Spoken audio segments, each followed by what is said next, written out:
আলহামদুলিল্লাহ মুসলিম সমাজের আমার সমস্যা স্নেহের জন্য সকলকে জানা আমার পক্ষ থেকে আন্তরিক মোবারকবাদ। মহান আল্লাহ রাব্বুল আলামিনের দরবারে শুকরিয়া জ্ঞাপন করি যে আল্লাহ রাব্বুল আলামিন আমাদেরকে জিলহজ মাসের তৃতীয় জুমায় আল্লাহ তাআলা আমাদেরকে নিয়োজিত করেছেন আশা এবং মোশাদ তোমার নামাজ আদায় করার জন্য। আল্লাহ তাআলা আমাদের উপর রহমত নাযিল করেছেন, ফিরে আসতে পারছি। অনেক মানুষ এখন আসতে পারে নাই, আসার জন্য প্রস্তুতি নিচ্ছে, আসতেছে। যারা একেবারে আসবে না তাদের উপর আল্লাহর রহমত নাই, আল্লাহর দৃষ্টি তাদের উপর পড়ে নাই, অর্থাৎ তারা আল্লাহর রহমতের বাইরে, আল্লাহর রহমত থেকে বঞ্চিত। শুধু তাই না, এবং আল্লাহর আযাবের মধ্যে মনোযোগী গ্রেফতার লিপ্ত। নাউযুবিল্লাহ বলেন। সম্মানিত হাজিরিন, আজকে দুপুর আলোচনা বিষয় হচ্ছে নেক লোকদের সোহবত। আল্লাহর উদ্দেশ্যে উঠা-বসা করা, আল্লাহর ওলিদের সাথে উঠা-বসা করা, আলেমদের সাথে উঠা-বসা করা, নামাজি ব্যক্তিদের সাথে উঠা-বসা করা, অর্থাৎ যারা নাকি আল্লাহ উপহানা পালন করে ওই মানুষদের সাথে দুনিয়াতে উঠা-বসা করা, যার সাথে যার উঠা-বসা হবে, চলাফেরা হবে, তার সাথে আসল বসা। যদি ভালো মানুষের সাথে আপনার উঠা-বসা হয়, ওই মানুষটা যদি জান্নাতে যায়, আপনিও আল্লাহ রাব্বুল আলামিনের মানুষটার সাথে জান্নাতে ফয়সালা করতে হচ্ছে। সুবহানাল্লাহ। যদি খারাপ মানুষের সাথে উঠা-বসা হয়, তাহলে আপনি ওই মানুষটা জাহান্নামে গেলে আপনারও জাহান্নামে, অর্থাৎ নিক্ষিপ্ত হলো। হাদিসে আসছে যে সাথে যার উঠা-বসা তার সাথে হাসা বসা। এই জন্য দুনিয়াতে তুমি বন্ধু, ভালো বন্ধু তুমি খুঁজে নাও। তুমি কেমন বন্ধু খুঁজতেছ? দুনিয়াতে নামাজি বন্ধু খুঁজো, সৎ মানুষ খুঁজো, যাদের সাথে চলাফেরা করলে দুনিয়া আখিরাত দুইটা দিয়ে কল্যাণ লাভ হবে। এমন বন্ধু খুঁজিও না যেটা তোমাকে জাহান্নামের দিকে দাবি করবে। সুস্পষ্ট হাদিস এবং আল্লাহ তাআলা কোরআন থেকে ঘোষণা যে ভালো লোকদের সাথে উঠা বসা করলে ভালো কিছু পাওয়া যায়। ভাইরা আমার কবি শেখ সাদি বলেন, উনি ছিলেন একজন প্রখ্যাত মুসলিম কবি। শেখ সাদি সে আপনার তার অনেক কবিতা, অতুলনীয় কবিতা লিখে দিয়েছেন যে সব সত্যি সর্বনাশ, অসৎ সর্বনাশ। ভালোদের সাথে তাকে কিছু ভালো আচরণ পাওয়া যায়, খারাপের সাথে তাকে খারাপের কিছু আচরণ আপনাকে পৌঁছে যায়। একটা উদাহরণ দিয়ে বলতে চাচ্ছি, মনে করেন আপনি কুস্তুরি বিক্রেতা, সুগন্ধি বিক্রেতা, আতর বিক্রি করে, আর একজন কামারের দোকানে কামার দাঁড় গোড়াল কামারের সে আপনার কাপড়ের মতো সে ফুল দেয় এবং স্কাই বরাবর করে দুটোর সাথে কাজে তুলনা করা হয়েছে। যদি আপনি কামারের দোকানে যান, তাহলে কামারের দোকানে যাওয়ার পরে কামারের দোকানে আপনি দাও গোড়াল এগুলো আপনি বানাইতে যাচ্ছেন, আপনি সেখানে বসে আছেন। বসে থাকার কারণে আপনার শরীরে ধুলাবালু ছাই এগুলো আপনার শরীর মেটিয়ে কালো হয়ে যাবে। আর আপনার আতরের দোকানে গেছেন, কুস্তুরি বিক্রেতার দোকানে গেছেন, সে আপনার আতর কিনেন নাই, আপনি দাঁড়িয়ে আছেন, ওই মানুষটা আপনাকে একটু আতর লাগিয়ে সুবহানাল্লাহ। এটাই বোঝাতে চাচ্ছে যে ভালো লোকের সাথে চললে কিছু ভালো আসল পাওয়া যায়, খারাপ লোকের সাথে চললে খারাপ আসল তার বসে আসে। এই জন্য দুনিয়াতে তুমি এমন বন্ধু বাছাই করে নাও, যেই বন্ধু তোমার নামাজ পড়ে, যেই বন্ধু তোমার আল্লাহ বালা, যেই বন্ধু তোমার সব করে দাবি করে, এমন ব্যক্তিদের সাথে উঠা-বসা করার জন্য নির্দেশ এসেছে। কুস্তুরির একটা কাদা, কাদামাটিকে আপনার বলা হয়েছে, কাদামাটির সাথে আপনার কাদামাটির থেকে কি সুগন্ধ আসে না দুর্গন্ধ আসে? দুর্গন্ধ আসে। কাদামাটি থেকে কি দুর্গন্ধ আসে না? আর একটা ফুল থেকে আপনার কি আসে? সুঘ্রাণ আসে। ফুল থেকে কি আসে? সুঘ্রাণ আসে। আর কাদামাটি থেকে দুর্গন্ধ আসে। কিন্তু কাদামাটি কিছুদিন আপনার এই কাদামাটি থেকে সুঘ্রাণ আসতেছে, কর্দমকে জিজ্ঞাসা করা হলো যে তুমি কি কোনো কস্তুরী কোনো মেঘনা নাবি না তুমি কোনো কর্দম কাদামাছি? সে বলে আমি কোনো কস্তুরী নয়, আমি কোনো মেঘনা নাবি নয়, আমি সামান্য একটা কাদামাছি। তোমার ভিতর থেকে এত সুন্দর কোথায় থেকে আসলো বা আমার ভিতর থেকে এত সুন্দর আসলো, এটা হলো আমার মধ্যে একটা সুগন্ধি ফুল কিছুদিন পরে রইল। এই সুগন্ধি ফুলটা পরে থাকার কারণে আল্লাহ রাব্বুল আলামিন আমাদের সুগন্ধি ফুলের সহবতে সংস্পর্শে আমার আপনার কি হয়েছে, আপনার সুগন্ধি গর্ব হয়ে গেছে। সুবহানাল্লাহ। এই জন্য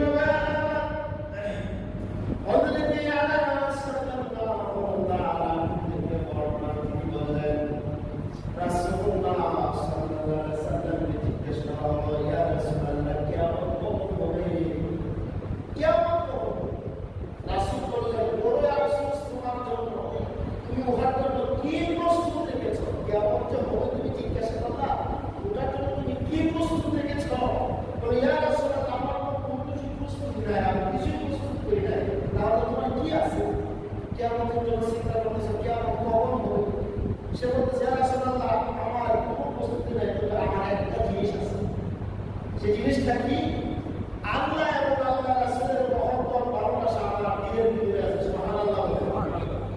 রাসূলুল্লাহ বলেন, যার ভালোবাসা যার মহব্বত তোমার দিলের ভিতরে আছে, আল্লাহ তাআলা তার সাথে তোমার হাসর করবে।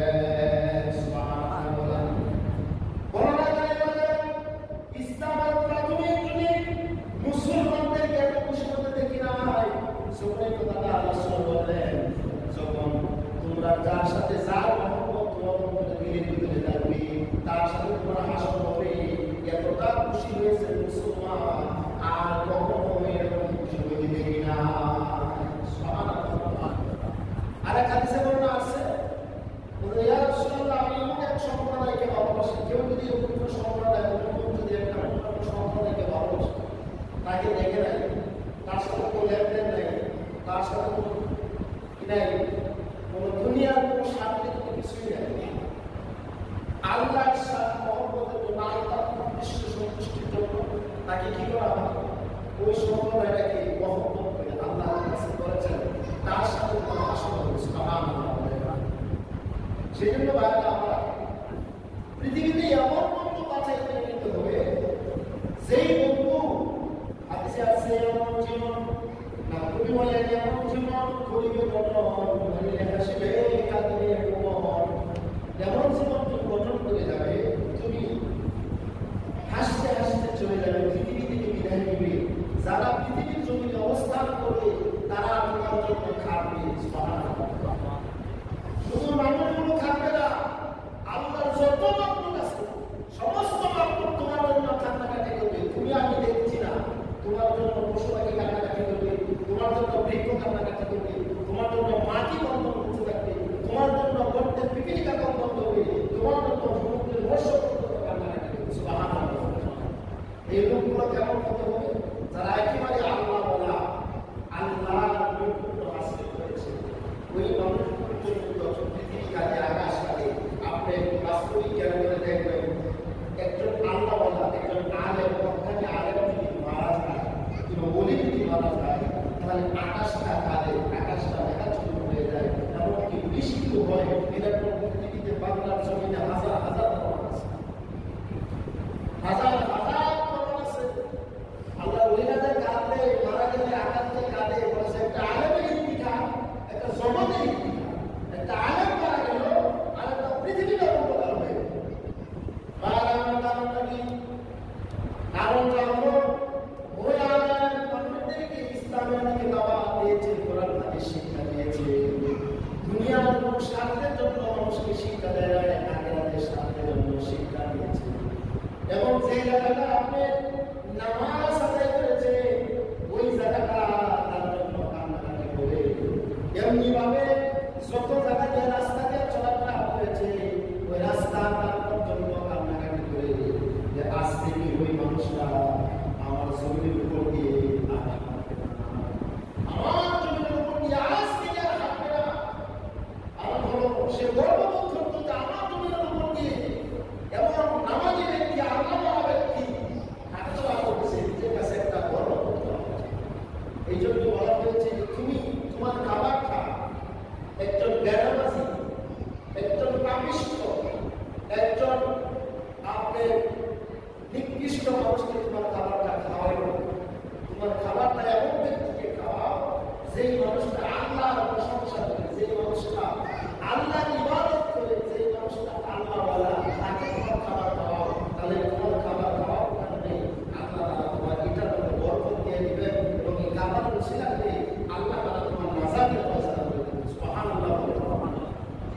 প্রিয় ভাইরা আমার, সেই জন্য আমরা সামাজিক দৃষ্টিকোণ থেকে আমরা অনেক সময় বিভিন্ন তরলাতে বিভিন্ন লোকের সাথে আমরা উঠা বসা করি, বিভিন্ন লোকদের সাথে আমরা চলাফেরা করি দুনিয়ার স্বার্থের জন্য। করি কি করি না? ওই স্বার্থের জন্য আমরা দুনিয়ার স্বার্থের জন্য করি, সেটা হলো আমরা অর্থাৎ দুনিয়ার স্বার্থের জন্য করি, কর্মীকের জন্য করি। অন্তরঙ্গ দিয়া আপনি গাঁয়ের ব্যক্তির সাথে তৈরি করবেন না, তৈরি করবেন তার সাথে যে মানুষটা আল্লাহওয়ালা, যে মানুষটা নামাজ পছন্দ করে, যেই মানুষটা আল্লাহকে চিনে, সেই মানুষটা আল্লাহর হুকুম হাকাম সঠিকভাবে পালন করে, তার সাথে আপনি উঠাবসা করবেন, চলাফেরা করবেন, লেনদেন করবেন, তাহলে ওই মানুষের পদ্ধতি আল্লাহ তাআলা আমাদের জান্নাতের ব্যবস্থা করবেন।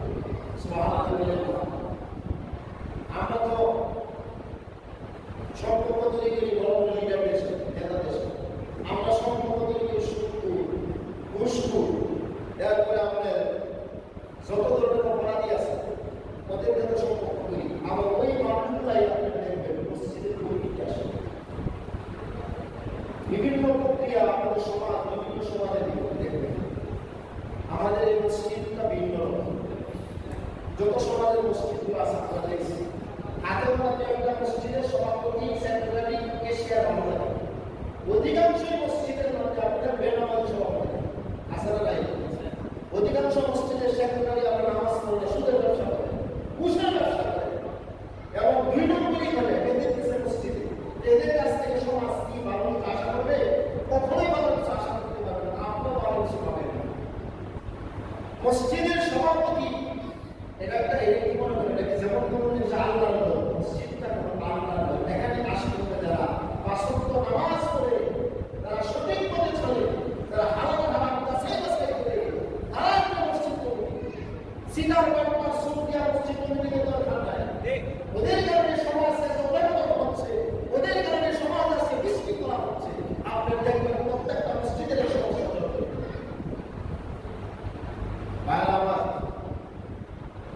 এটা আমরা যদি সমাজকে পরিবর্তন করতে চাই, সমাজকে সংস্কার করতে চাই, তাহলে ভালো মানুষগুলো এই জায়গায় আনতে হবে। তারা ভালো মানুষ, তারা দুনিয়ার চিন্তা করে, আখিরাতের চিন্তা করে, আল্লাহকে ভয় করে, ওই মানুষগুলোকে আপনার মসজিদ আর আল্লাহ খাওয়া করতে হবে। যে মানুষ 1 টাকা মসজিদে খাবে না, মসজিদের অনেক মসজিদে কুরবানি আছে। আমি গাজীপুরে দীর্ঘ 9 বছর 10 বছরের মতো করছি গাজীপুর ডিস্ট্রিক্টে। ওই জায়গায় মসজিদের মুতাল্লি জায়গা দিয়েছে, কিন্তু আপনার মসজিদ থেকে সুবিধা নেয়। কেমন সুবিধা নেয়? মসজিদে আপনার কাজ করার জন্য ইট বালি আসে, সিমেন্ট আসে, এগুলো মসজিদের কাজ করার জন্য অতিরিক্ত কিছু থাকে, রাত্রেবেলা চুরি করিয়া সিমেন্ট আর বালি ধরে নিয়ে যায়। এটা আমার যদি প্রশ্ন বিদায়, আমি সভাপতি সামনে বললাম, স্যার দেখেন একজন মসজিদের মুতাল্লি সাহেব উনি জায়গা দিয়েছেন, ভালো কথা, মসজিদে আপনি দিতে পারবেন, সুবিধা দিতে পারবেন, মসজিদে দেওয়ার জায়গা থেকে সুবিধা নেবেন, এটা আপনার প্রশ্নে এসে ওই আপনাকে বলে দিলাম যে দেখেন রাতের বেলা আমি যখন ঘুম থেকে 12টা 1টা বসে বললাম চিন্তা করার জন্য, আমি দেখি যে মসজিদের সিমেন্ট আপনি গুলিয়ে অবস্থাতে বেড়ে দিয়া বাড়িতে সিমেন্ট দিয়ে দেবেন। আশ্চর্য সম্পূর্ণ ঘুম দেখছেন, হ্যাঁ আমি এটাই দেখলাম। আশ্চর্য এরকম হাজার মসজিদে মানে টাকা তৈরি নিজেরা, এটা আমার বাস্তব অভিজ্ঞতা দিয়ে বলতেছি, আমি কোনো বানানো গল্প বলছি না। মসজিদে মানে টাকা তুলে নিজেরা বক্তব্য করে খায়, যারা মসজিদে মানে টাকা তুলে নিজেরা খায়, ওরা জাহান্নামের আগুন তাদের পেটের ভিতরে ঢুকায় নাউজুবিল্লাহ।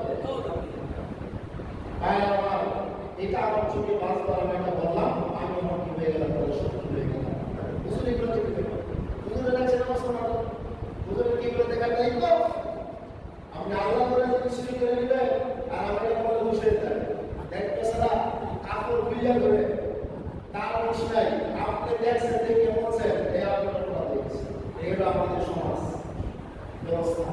সে উদার মানে কাপড় শরীরে তার কোনো অপরাধ নাই, আপনি দেখছেন কি, আপনি বলছেন, এটা আপনার দোষ। মানুষ আশা করতে কোথায় থেকে গেল?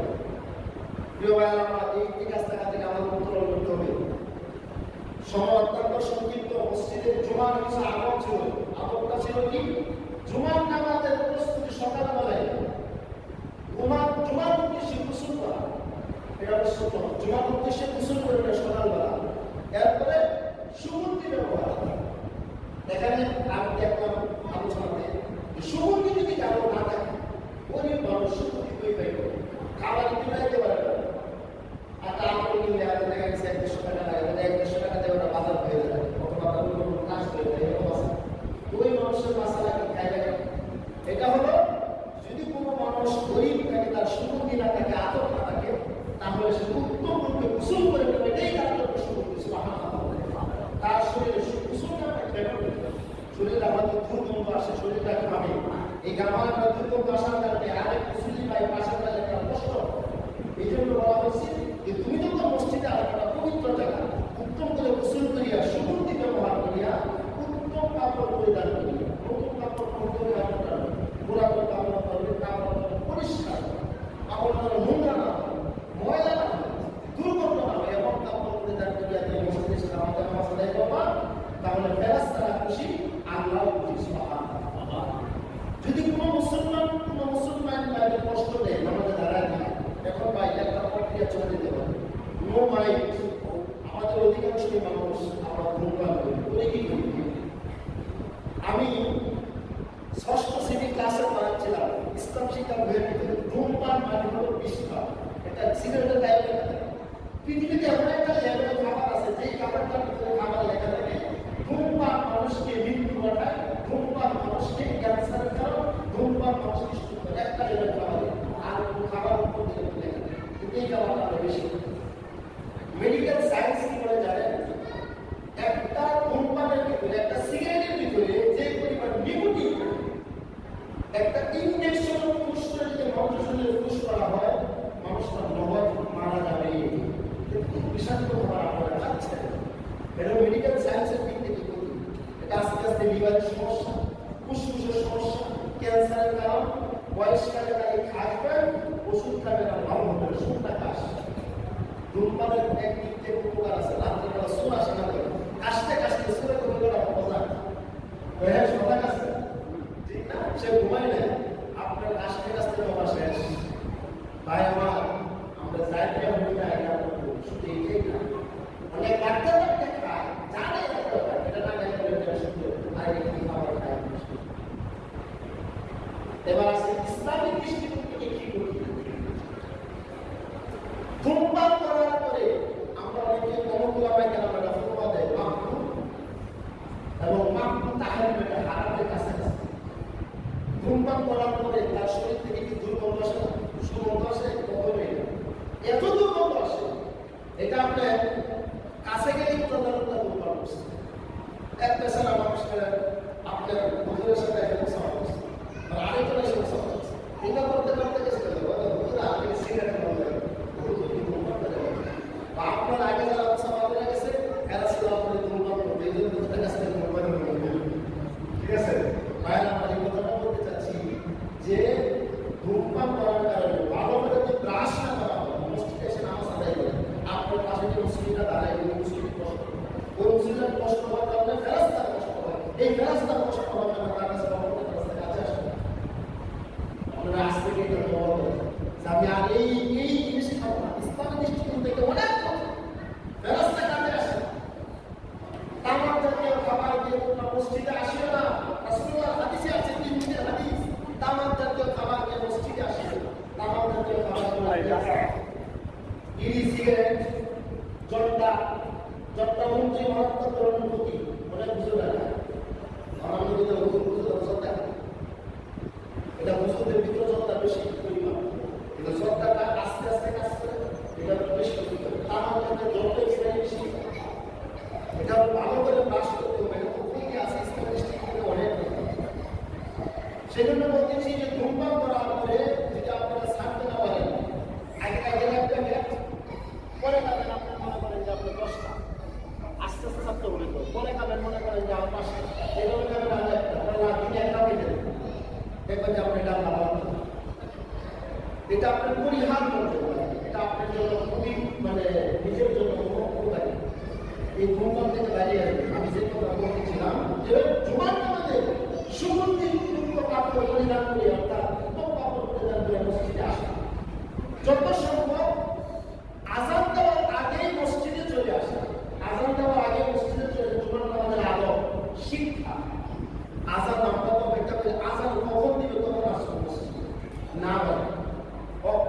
চলে আসবেন তখনই আপনি গোসল করে চলে আসবেন এবং পায়ে হেঁটে মসজিদে আসবেন। প্রত্যেকটা কদমের বিনিময়ে আল্লাহ তাআলা আপনাকে নফল সওয়াব দিয়ে দিবেন। সুবহানাল্লাহ। পায়ে হেঁটে গোসল করিয়া যদি মসজিদের দিকে রওনা হন, প্রত্যেকটা কদমের বিনিময়ে আপনার আমলনামায় নেকি এই বাচ্চা এরপর শোনেন, আপনার আযান দেওয়ার পরে আমরা আসি, তারপরে আয়েশা মসজিদে আপনি যেমন অবস্থা হয় বাস্তবতা আপনাদের দিয়ে গেছে, আলোচনা শুনতে পাই না, নামাজও ঠিক মতো আমরা করতে পারি না, তারপরে বলে চলে আসি। এত ব্যস্ত কেন ভাই ভাই, এই টুকরা চলে গেলে দুনিয়া ব্যস্ত সব শেষ। এই যে আপনার জমি জামা গাড়ি বাড়ি সব ব্যস্ততা, আপনার কাজ শেষ, রুহ শেষ হয়ে গেলে আপনার ক্ষমতা বাইরে হয়ে গেলে আপনারা ব্যস্ততা দেখতে পাবেন না। দুনিয়া থাকতে কাজ করতে করবেন, কিন্তু আপনি নামাজের সময় ঠিক মতো মসজিদে দেন, ঠিক মতো মসজিদে আসেন। দেখেন আজকে দিকে আমাদের আযান হলো কয়টা? অনেকটাই সময় 50 আমাদের মুয়াজ্জিন সাহেব নাই, আমরা তো বারাকাতুল্লাহ করি, আমরা বসে আছি। এত বড় একটা মসজিদে আমরা মুয়াজ্জিন এখন পর্যন্ত আমরা পাস করতে পারলাম, চেষ্টা করতেছি আমরা থেকে আপনারা না লাগে থাকে একজন মুয়াজ্জিন বাবু মুয়াজ্জিন দরকার মসজিদে, আপনারা চেষ্টা করবেন দিবেন। এটা আল্লাহর মসজিদ, আর ওটা তার মাধ্যমে চালাবে, মাঝখানে কিছু ভোগান্তি হবে, ঠিক আছে? এটা তো অত্যন্ত কষ্টদায়ক বিষয় হয়। আমার এটা থেকে দেখেন মহল্লার কিন্তু আপনাদের কম আজাদ দেওয়া বলতে গ্রুপ পাওয়া যায় না। এটাকে আমরা মুসলমান হিসাবে আমাদের আজাদ আয় আমার শেখা দরকার। মসজিদে মুয়াজ্জিন নাই, কোনো ইমামও নাই, ইমামও নাই, নিজের নামাজ পড়াই অত্যন্ত নিজের মাসলা মাসায় 10টা সূরা শুনি করে যাতে আমরা কেউ নাই, আমি তার নামাজটা পড়াই দেবো, এটাও একটা ইন্ডিকেটর তৈরি করতে হবে। এমন একটা আপনার আশ্বস্ত তৈরি করতে হবে যে ইমামও নাই, মুয়াজ্জিনও নাই, বিপদ আসতে পারে না, গাছ কি মুয়াজ্জিন নাই, যদি আল্লাহ না করতে আমি কিছু তৈরি করতে পুরো মুসিবত আপনার করতে যখন নামাজ কি পড়াই দিয়ে মনে করেন আপনাদের বলতে পারেন যে কোনো কারণে বসে বলতে পারছেন, তত আপনারা মুসিবত করতে নামাজ দাঁড়িয়ে যাবেন। ওই যে একজন আমার বাস্তব কিন্তু আপনাদের হঠাৎ করতে পারবে, এই জন্য কিছু কিছু জিনিস নিজেরা শিখে নেওয়া উচিত। আজানটা আপনার নিজেরা দিতে পারি, অ্যাকাউন্টটা দিতে পারি, নামাজ পড়া পড়াই দিতে আলোচনা করার বলতেন নাই, আলোচনা করতে কি করি ওইটা মানে একদিন আপনার আলোচনা যা করছি নিজে আমল করেন, যেমন আপনি নামাজটা পড়ান একজন আর্মি করতে পারে, অনেক মাদ্রাসা আপনার এলাকায় আছে নামাজের আপনি আজানের সময় এই একজন বাড়িতে থাকে আমার দিদি বাবা এসে তাই মতো আজান আমরা উচিত ইমাই নাই। আমি যখন পড়াশোনা করতাম আমার গ্রামে ছিলাম, আমি 2007 সালে বাড়িতে বাড়িতে চাকরি পাশ করে আমার হাসি ভাই আমাদের একজন সিনিয়র ভাই অত্যন্ত ভালো মানুষ এবং মেধাবী স্টুডেন্ট ছিলেন। আমি বাড়িতে থাকতেও আমার অনেক সময় পড়াশোনাটাকে নিজের আজান দিয়ে নামাজ পড়ছি। আমার এক খুশি মতো খুব আসছিল মুয়াজ্জিন নাই, আমার অনেক সময় ভ্রমণ আছে ওই আমার ছাত্র আমার বাড়িতে দেরি হয়ে গেল, আর আজান দিতে পারেন, চিন্তা করলাম আসল কথা কি আমার তো দায়িত্ব আছে, অনলাইন সময় দায়িত্ব আছে, আজান দিয়ে আমি নামাজ পড়ছি, মুয়াজ্জিন আসেন তো আসেন এটা করছি বা আপনারা আমার সাথে এখন সময় মুয়াজ্জিন নাই, আজান দিয়ে নামাজ পড়ছি। প্রত্যেকটা মুসল্লিদের উচিত আপনার আজান লেখানো জানা। এই জন্য আগে বলে মসজিদে আসা সময় হয়ে গেছে, এরপর উত্তম পোশাক পরিধান করা, সুগন্ধি ব্যবহার করা, আয়েশা প্রথম কাতারে বসা, ইমাম সাহেব খতিব সাহেবের কথা কোনো মনোযোগ সহকারে শ্রবণ করা, খুতবার সময় কোনো কথা না বলা, অযথা কোনো চিন্তা ভাবনা না করা, এবং ইমাম সাহেব যখন আপনার প্রথম খুতবা দেয় মাঝখানে বসেন না, দ্বিতীয় খুতবা এই সময়ে দোয়া কবুল হওয়ার সময়, জুমার দিন এগুলো কিছু করণীয় আছে, দোয়া কবুল হওয়ার সময় আছে, এই সময় দোয়া করলে আল্লাহর কাছে হাত তুলে দোয়া করার মতো না, অন্তর দিয়ে দোয়া করলে এই সময় আল্লাহ লেখা আছে সেই কথা গ্রহণ করেন, যদি আপনি কবুলের মতো এক জুমার দিনে আসরের নামাজের আশীর্বাদ আল্লাহুম্মা সাল্লি আলা সাইয়্যিদিনা মুহাম্মাদিন নাবিয়্যিল উম্মি ওয়া আলা আলিহি ওয়া সাহবিহি ওয়া সাল্লিম, এই দুটো বলেন আশীর্বাদ আল্লাহ তাআলা আপনাকে 80 বছরের গুনাহ মাফ করে দিবেন। সুবহানাল্লাহ। যদি আপনি গুনাহ না থাকে তাহলে মর্যাদা বৃদ্ধি করে দিবেন এবং নেকি রেখে দিবেন। সুবহানাল্লাহ। এবং জুমার নামাজের দিন এই শুক্রবার জুমার দিনে মাগরিবের সূর্যোদয়ের 15 থেকে 20 মিনিট আগে মসজিদে আয়েশা হুজুর শহীদ ইয়াত্তাবকে হইয়া আল্লাহর কাছে হাত তুলে দোয়া করলে এই সময় আল্লাহ দোয়া কবুল করেন, মানুষের মনের মকসুদ পুরো করে, আমাদের সমস্যা আল্লাহর কাছে আয়েশা চাপিয়ে দেন। আর আপনি অভাব পছন্দের কাছে চান, আপনি ঋণ পছন্দের কাছে চান, আল্লাহ ব্যবস্থা করে দেন। আপনি অসুস্থ আল্লাহর কাছে চান, আপনি মুসিবত পেরেশানি আছে আল্লাহর কাছে চান। আল্লাহর সাথে বান্দার কোনো সম্পর্ক কাছে হওয়ার কোনো মাধ্যম দরকার না। আপনি নিজে চান আল্লাহর কাছে, আল্লাহ আপনার সেইভাবে ফোন করে দিন।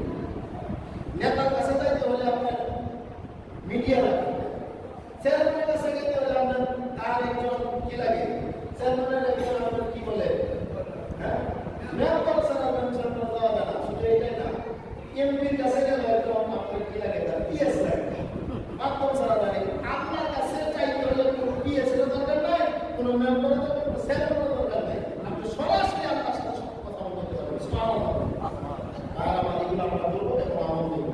সময় সংক্ষিপ্ত, কখনই দেওয়া না। আলহামদুলিল্লাহ।